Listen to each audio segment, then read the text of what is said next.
Good morning class. Ninth class है। हम आपको काव्य गद्य खंड से पाठ 8 रविन्द्रनाथ टैगोर पढ़ा रहे थे, जिसमें कि हमने टैगोर जी का जीवन परिचय पढ़ा दिया है। आज हम आपको उनकी लिखी कहानी तोता पाठ का सारांश बता देते हैं। तो यह कहानी रविन्द्रनाथ टैगोर की एक शिक्षा प्रदान करने वाली कहानी है, जिसमें कि टैगोर जी ने भ्रष्ट राजनीति व्यवस्था एवं उसकी जो दुष्परिणाम है, उसके जो बुरे प्रभाव होते हैं एवं शिक्षा प्रणाली पर एक तीखा व्यंग्य किया है। कि इस पाठ में रविन्द्रनाथ टैगोर जी ने इस कहानी में जो भ्रष्टाचार की राजनीति है उसके बारे में एवं जो शिक्षा की प्रणाली है उस पर एक व्यंग्य करते हुए यह कहानी लिखा है। और कहते हैं कि एक तोता होता है जो बहुत मूर्ख होता है, वह हमेशा उछलता कूदता रहता है परंतु नियम कानून कुछ भी नहीं जानता। क्योंकि जो पक्षी होते हैं वो क्या होते हैं, हमेशा उछलते कूदते रहते हैं, उन्हें नियम कानून कुछ भी नहीं मालूम होता। राजा ने एक दिन कहा, यह तोता सारे फल खा जाता है, मंडी में फलों की कमी हो जाती है, अतः इससे हमें लाभ नहीं है, इस पक्षी से हमें कोई भी लाभ नहीं है। तो राजा ने मंत्री को बुलाकर कहा कि हमें इसे उचित शिक्षा देनी चाहिए, क्योंकि इसे किसी भी तरीके का कोई ज्ञान नहीं है, कोई नियम नहीं जानता है और यह मंडी के सभी फलों को खा जाता है, सारा दिन उछलता कूदता रहता है। तो हमें इसे क्या करनी चाहिए, एक उचित मतलब अच्छी शिक्षा देनी चाहिए। तो फिर शिक्षा की जिम्मेदारी राजा के भांजे को दी जाती है। जो शिक्षा देने की जिम्मेदारी मतलब तोते को शिक्षा देने की जिम्मेदारी उसके बेटे उसके भांजे को दी जाती है।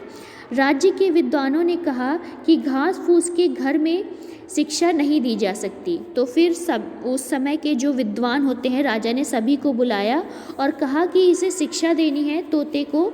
तो किसी एक विद्वान ने कहा कि घास फूस के जो घर होते हैं उसमें कभी भी शिक्षा नहीं दी जाती। फिर इसके बाद राजा ने एक सुनार को बुलाया, उसने सोने का पिंजरा तैयार कर दिया और तैयार करने के बाद सुनार को बहुत सारे इनाम देकर उसको विदा कर दिया गया। पंडितों ने उसे पढ़ाने के लिए अलग अलग पोथियों लिखने वाले को बुलाया गया। इसके बाद पंडित आते हैं, विद्वान आते हैं, जो कि तोते को शिक्षा देने के लिए अलग अलग पोथी लिखने वाले को बुलाया जाता है। पंडित ने मंत्रों की पोथियों को चोंच में डाला और अब तोते की आवाज़ नहीं निकल रही। तो फिर क्या करते हैं पंडित लोग, उसको शिक्षा देने के लिए जो भी पोथी होती है, जो भी उनके मंत्र लिखे होते हैं, एक कागज़ पर लिखकर क्या करते हैं, तोते के मुंह में डालना शुरू कर देते हैं। तोते का मुंह पूरी तरीके से पोथियों की पन्नों से ठसाठस भर जाता है। तो तोते का जो मुंह होता है, उसकी जो चोंच होती है वो पूरी तरीके से क्या हो जाती है, पन्नों से ठसाठस भर जाती है। तोता दिन व प्रतिदिन भद्र रीति के अनुसार अद्र मरा हो गया। मतलब तोता जो होता है वो क्या होता है, धीरे धीरे बिल्कुल अधमरा सा हो जाता है, उसके साथ इतना बुरा व्यवहार होता है कि वह धीरे धीरे अधमरा सा होने लगता है।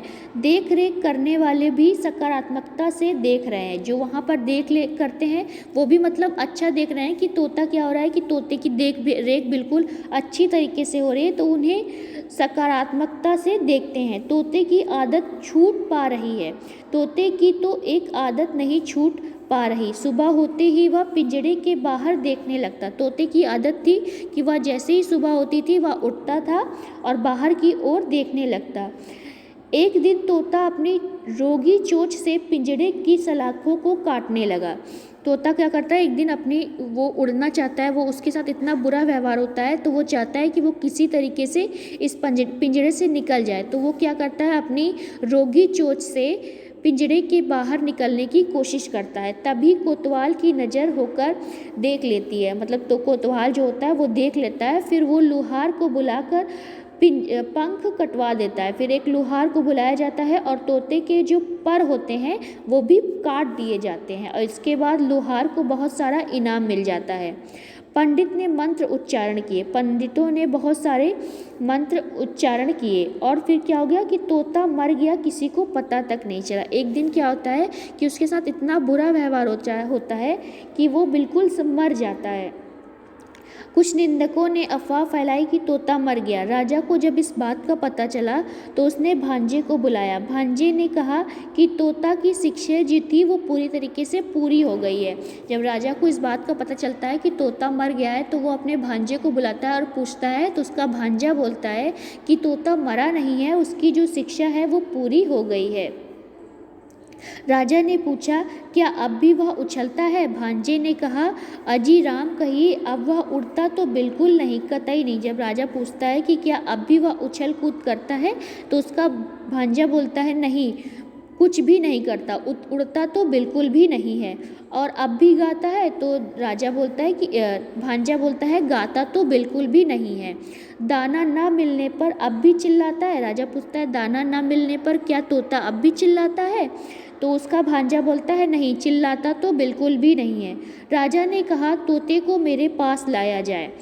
तोते को राजा के पास लाया गया। राजा ने चुटकी से तोते को दबाया, कोई हलचल नहीं हुई, बस उसके पेट से पोथी के पन्ने की आवाज़ आने लगी। तोते को महीनों से दाना पानी नहीं मिला था, जिसके कारण उसकी मौत हो चुकी थी। जब उस राजा ने देखा, उसको छुआ तो उसने कोई भी आवाज़ नहीं की। तो राजा ने कहा कि हाँ, अब इसकी शिक्षा पूरी हो गई है, क्योंकि यह बिल्कुल भी आवाज़ नहीं निकाल रहा है।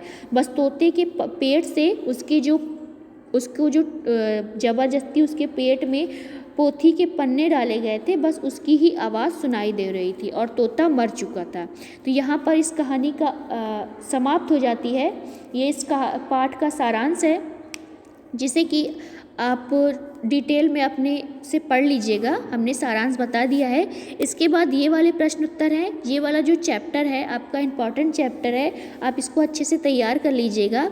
इसके बाद ये जो प्रश्न उत्तर दिए गए हैं, इसे आप अति लघु वाले अपने कॉपी में कर लीजिए, और जो इनके जीवन परिचय है रवींद्रनाथ टैगोर को, उसको आप अपनी कॉपी में लिख लीजिएगा। सिर्फ शॉर्ट आंसर जो अति लघु वाले प्रश्न हैं और जो इसका जीवन परिचय है आपको कॉपी में करना है, व्याख्या आपको कॉपी में नहीं करनी है। तो बच्चों, आज के लिए बस इतना ही। Thank you.